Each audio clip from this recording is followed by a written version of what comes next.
после војната во Украина, ова енергетска криза, односно кризата која што ја затекна нашата земја и целиот регион, Балканскиот полуостров, не затекна неспремни. Не сакам да звучам како песимист, но имам сознание дека одредени туроператори од Западна Европа веќе како да сакаат од својата листа, од своето портфолио да ги истиснат балканските земји.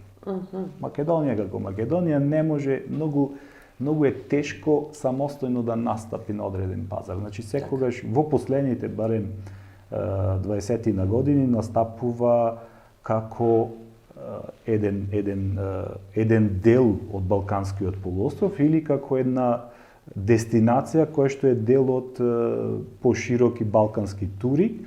Значи тука се и земјите од соседството.